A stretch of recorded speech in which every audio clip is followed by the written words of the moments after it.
माझे नाव डॉक्टर मनीषा महेश बोरसे. एक छोटीशी गोष्ट सांगते. जर माहीत असलेली गोष्ट सांगितली ना तर सस्पेन्स राहत नाही. मग सगळ्यांना वाटतं की ऐकली कुठेतरी काय होईल, म्हणून मी माझीच गोष्ट सांगते. आत्महत्या एक छोट आणि लक्ष देऊन ऐका. आता तुम्ही थोडे विद्यार्थी आहात, तुम्हाला नंतर उत्तर द्यायची. एक छोटंसं गाव होतं सोंगणी.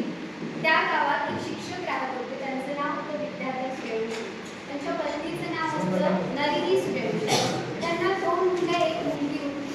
माझे वडील खूप हाडाचे शिक्षक. खूप कष्टाने त्यांनी आपला शिक्षकी व्यवसाय नव्हे तर एक सेवा म्हणून स्वीकारलेला होता. बाबळ्याजवळ म्हणजे सोनगीरपासून 10 किलोमीटर असलेल्या बाबळे या गावी ते सायकलवर अपडाऊन करायचे. आईचं लग्नाआधी मॉन्टेसरी कोर्स झालेला, तर तिथे बालवाडी शिक्षिका म्हणून त्यांनी तिला लावलं आणि पद्धतद्वारे तिचे शिक्षण B.Ed पूर्ण केलं. 10 किलोमीटर 10 वर्ष 100 रुपयासाठी त्यांनी नोकरी केली आणि मुलांना मोठं केलं. फक्त स्वतःच्याच मुलांचं बघितलं नाही, तर त्यांनी खेळाडी समाजामध्ये पाड्यावर जाऊन की मुलांनी शिक्षणाच्या प्रवाहात यावं म्हणून खूप प्रयत्न केले. ही जी लोक होती ती खूप श्रीमंत होती. त्यांनी घोंगडी खाली त्यांचे पैसे असायचे. तर मुलांनी शिक्षणात यावं म्हणून त्या आजीला जाऊन ते सांगायचे की माय तुला नोटा मोजायला तर पोरा रुसले शिकाडी दे. आणि म्हणून लखन नावाचा पहिला खेळाडी समाजातला मुलगा त्यांनी शिक्षण प्रवाहात आणला. आता त्यांचं पूर्ण घरदार शिकतंय. जो लखन आहे तो आज त्या गावाचा सरपंच आहे. त्याचं पेट्रोल पंप आहे, खूप साऱ्या शिक्षण संस्था आहेत आणि आज तो करोडपती आहे. आणि त्याच्या प्रत्येक ऑफिसमध्ये माझ्या वडिलांचा फोटो आहे. आज वडील तरी त्यांच्या स्मृती तो जगतो. त्या शाळेत मी लहानपणापासून जायचे. तर एकदा गटसंमेलन म्हणजे नेहमी गटसंमेलन असलं की आई मला जुना फाटलेला थोडासा असा फ्रॉक घालून द्यायची आणि त्या मुलांमध्ये बसून द्यायची. विजिट असेल तर साहेब लोक यायचे ना, मग त्यांचं इन्स्पेक्शन असायचं. तर त्या मुलींच्या मध्ये मी जाऊन बसायचे आणि तेव्हा हुशार होते. तर हात वर करून उत्तरं द्यायची. मग तेव्हाच मी माझ्या आयुष्याचं स्वप्न ठरवलं की मला काहीतरी व्हायचं आहे. ते काय व्हायचे, ते लाल याच्या गाडीत बसून IT द्यायचं आणि असं शिक्षकांना दाखवायचं. पण आयुष्याने असं काहीतरी वळण घेतलं जेव्हा वयात येताच मार्ग बदलतात आणि या वादळामध्ये माझं स्वप्न वाहलं. आता तुम्हाला वळण आलं आणि मार्ग बदलला तेव्हा तुमच्या मनात काय आलं? का म्हणजे प्रश्नचिन्ह आलं. प्रश्न निर्माण झाला. का निर्माण झाला प्रश्न?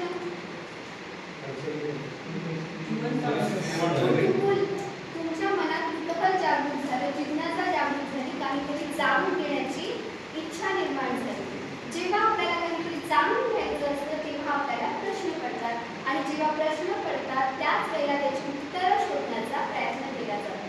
जेव्हा झाडावरून ॲपल सफरचंद खाली पडलं तेव्हाच न्यूटनला प्रश्न पडला की हे खालीच का आलं, वर का नाही गेलं, आणि त्याच्यातून गुरुत्वाकर्षणाचा नियम जन्माला आला. जेव्हा पाणी उकळत होतं त्याच्यावर प्लेट ठेवलेली होती, ती प्लेट पाण्याच्या वाफेवर पडू लागली तेव्हा जेम्सला प्रश्न पडला की असंच का होतंय, आणि तेव्हा वाफेच्या इंजिनाचा शोध लागला. म्हणजे आधी प्रश्न येतो आणि मग त्याचं उत्तर शोधलं जातं. म्हणूनच हे MP जे ट्रेनिंग आहे आपलं, तर त्याच्या मागचा हेतू हाच आहे की विद्यार्थ्यांना सक्षम बनवण्यासाठी आधी शिक्षक सक्षम बनले पाहिजे. विद्यार्थ्यांना पडलेल्या प्रश्नांची उत्तर देण्यासाठी सक्षम शिक्षक बनावा म्हणून या प्रशिक्षणाचं आयोजन आहे. माणूस विचार कधी करतो? जेव्हा त्याला प्रश्न पडतो, जेव्हा त्याला काहीतरी समस्या निर्माण होतात. मग विद्यार्थ्यांसमोर आपल्याला प्रश्न प्रस्तुत करायचे कशासाठी? तर त्याला विचार प्रवृत्त करण्यासाठी, त्याच्या विचारांना चालना देण्यासाठी. आणि म्हणूनच 1949 मध्ये बेंजामिन ब्लूम यांनी निम्नस्तरीय विचार आणि उच्चस्तरीय विचार या अनुषंगाने एक श्रेणी तयार केली आणि 2001 मध्ये त्याच्यावरच मॉडिफिकेशन करण्यात आलं आणि त्याच्यात फक्त ॲड काय करण्यात आलं तर क्रिएटिव्हिटी म्हणजे नवनिर्मिती. बरोबर. आता बऱ्याचदा असं म्हटलं जातं की ही जी ट्रेनिंग आहे त्याचा पाया फिनलँड या देशातली शिक्षण पद्धती आपल्याकडे उचलली गेली, परंतु ते चुकीचं आहे. हे जे ट्रेनिंग आहे हे पूर्णतः भारतीय संस्कृतीवर भारतीय ज्ञानावर आधारित आहे. प्रश्न पद्धतीचा उद्गाता कोण?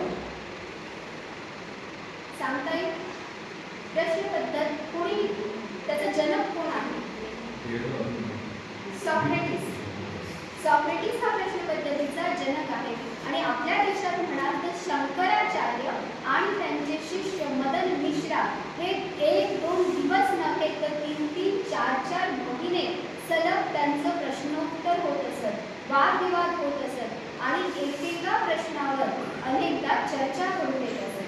आपली भारतीय संस्कृती म्हणजेच वैदिक शिक्षणापासून सुरुवात झालेली आहे आणि वैदिक शिक्षण म्हणजेच गुरुकुलात तिथे काही पाटी पेन्सिल नव्हती, तर चर्चा घडत होत्या, प्रश्न विचारली जात होती आणि त्या प्रश्नांची उत्तरं मौखिक स्वरूपात दिली जात होती. म्हणजेच आपले हे जे प्रशिक्षण आहे ते पूर्णतः भारतीय ज्ञानावर आधारलेलं आहे. जर आपल्याला विद्यार्थ्यांना विचार प्रवृत्त करायचं आहे तर आपण त्यांना प्रश्न विचारले पाहिजे. मग कशी प्रश्न विचारली पाहिजे? आता गोष्ट आहे, मी तुम्हाला प्रश्न विचारते, तुम्ही उत्तर द्या. माझ्या वडिलांचे नाव काय? विद्यार्थी. ते कोणत्या गावी राहत होते? माझ्या आईचे नाव काय? ते कोणत्या गावी नोकरीसाठी जात होते? त्यांना किती मुले होती? एक्झॅक्टली, शाबाश. ही सगळी प्रश्नांची उत्तरं तुम्ही दिली, ती कशाच्या जोरावर? स्मरणशक्ती, रिमेंबरिंग. श्रेणीबद्ध वर्गीकरणातील पाया कुठला आहे? रिमेंबरिंग म्हणजे आठवणे, रिकॉलिंग. हे झालं आपलं ज्ञान आणि रिमेंबरिंग म्हणजे स्मरण. हा पहिला श्रेणीबद्ध, आपण तो चार्ट बघतोय तर शंकूमधला हा पहिला रिमेंबरिंग. दुसरं, आता प्रश्नांची परत उत्तरं द्या. आईने पत्रद्वारे नियत का केलं असेल? रेग्युलर शिक्षण करू शकत नाही, कारण ऑलरेडी जॉब करतात मॉन्टेसरी कोर्स करतो. तीन मुलांची जबाबदारी होती, सांभाळणारं कोणी नव्हतं म्हणून त्यांनी पत्रद्वारे शिक्षण दिलं. आई वडिलांनी 10 वर्ष सायकलवर प्रवास का केला? आर्थिक परिस्थिती. 100 रुपयासाठी 10 वर्ष सायकलवर प्रवास केला. म्हणजे इथे तुम्ही काय केलंय? फक्त आठवलं नाही तर समजून घेतलंय. म्हणजेच आपली दुसरी स्टेप आहे समजून घेणे, अंडरस्टँडिंग. बरोबर. आता तिसरं, शिक्षण प्रवाहाच्या बाहेर जे विद्यार्थी आहेत त्यांना शिक्षण प्रवाहात आणण्यासाठी तुम्ही कुठले उपाय सुचवाल? जसं वडिलांनी त्या ठेलारी समाजातल्या मुलांना शाळेत आणलं, तर अशी बरीच मुलं आहेत आपल्याकडे ऊसतोडीला मुलं जातात, त्यांच्या आईवडिलांसोबत जातात, तर जी मुलं अशा शिक्षणापासून वंचित आहेत त्यांच्यासाठी तुम्ही काय सुचवाल?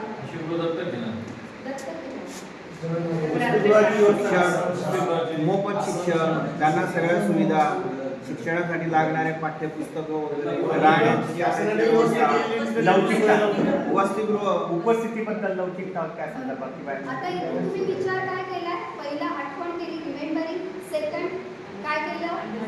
अंडरस्टँडिंग. आणि आता इथे उपाययोजना म्हणजे ऍप्लिकेशन, उपयोजन. बरोबर. आता चौथा प्रश्न.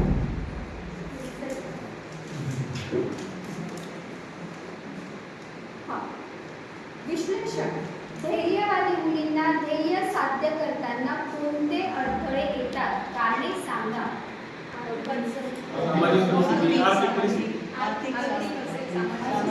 समाजाचा दृष्टिकोन मुलींकडे पाहण्याचा वेगळा असतो. लिंग भिन्नता, मुलगी वयात आली की लग्न करून जो तुम्हाला पहिला प्रश्न पडला की काय असं वळण आलं असेल, काय असं वादळ आलं असेल की 10वी बोर्डात 12वी बोर्डात तरी सगळं स्वप्न मातीतून का व्हावं? तर अशा अनेक गोष्टी असू शकतात की ध्येयवादी मुलींना त्यांचं ध्येयापासून का वंचित केलं जातं. आर्थिक, सामाजिक अनेक बाबी असू शकतात. मग इथे तुम्ही काय केलं? कारणांचा शोध घेतला, त्यालाच म्हणायचं ॲनालिसिस ऑर विश्लेषण. पुढचं आहे आपलं इव्हॅल्युएशन, मूल्यमापन. कथेतून तुम्ही कोणता बोध घेतला? कथेतून काय बोध घेतला? एक मी सांगायचं राहिलं ते सांगते, मग तुम्हाला बोध कळेल की आलं आयुष्यात काहीतरी वादळ, जे स्वप्न होतं. काय स्वप्न होतं? लाल रंगाच्या गाडीतच जायचं, ते नाही पूर्ण झालं.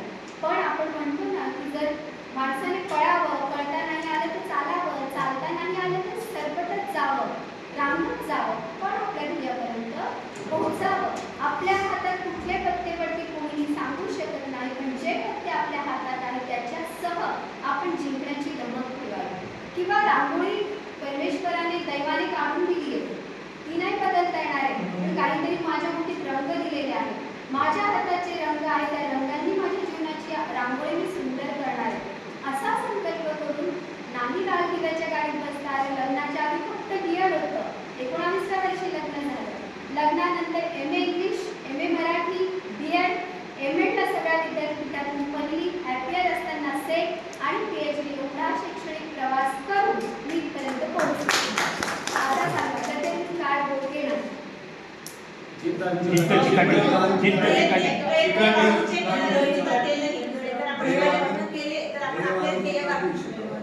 संकट जरी आली तरी ध्येय इष्टभूत दिलं नाही. म्हणजे आपलं जे ठरवलेलं ध्येय आहे, ते एक ध्येय जरी पूर्ण होऊ शकलं नाही, पण नंतर आपण त्या पद्धतीने मार्गक्रमण करून मिळेल त्या संधीचा फायदा घेऊन आपण त्याचा योग्य आहे त्या क्षेत्रात टॉपचं करायला पाहिजे. पुढे चालत आहे.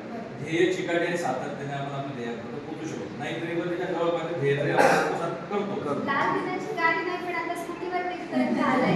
लाल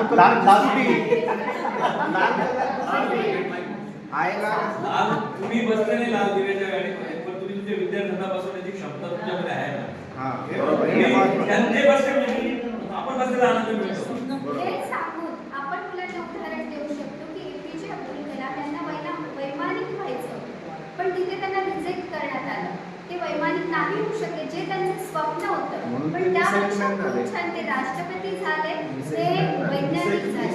अमिताभ बच्चन रेडिओच्या इथे इंटरव्ह्यू द्यायला गेले होते.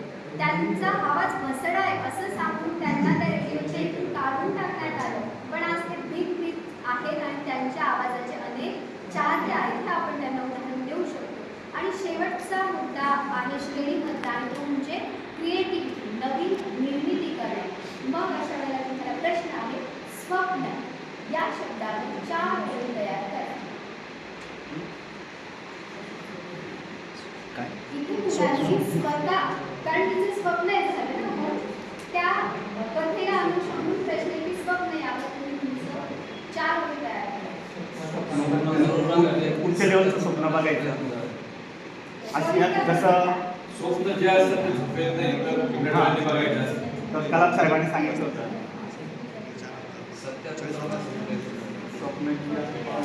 माझ्या कवितेतली एक कविता सांगते स्वप्न विषयावर. जेव्हा स्वप्नांची चिंचवाट चकली जायचा तिला झालो शंभू. जेव्हा स्वप्नांची चिवचिवाट दिसली, जेव्हा स्वप्नांची चिवचिवाट दिसली, माझी वेदना मनात असली. म्हणे नाही मला आता फुलणे जमायचे, तुझ्या स्वप्नात रमणे जमायचे. जेव्हा वेदनेलाच वेदना झाली, माझी वेदना अबोल झाली, माझी वेदना अबोल झाली. अर्थ कळला ना, की जेव्हा स्वप्न म्हणजे आपण एखादा ड्रीम मनात ठेवून जेव्हा पुढे जातो, आपल्या स्वप्नांची चिवचिवाट चालू असते. ही स्वप्नच आपल्याला प्रेरणा देतात, की काचेवर काट्यांवर फिरवत आपण पुढे जात राहतो. पण जेव्हा स्वप्नच राहत नाही, त्यावेळेला आपल्या आतली जी वेदना असते ती पण दुखावली जाते.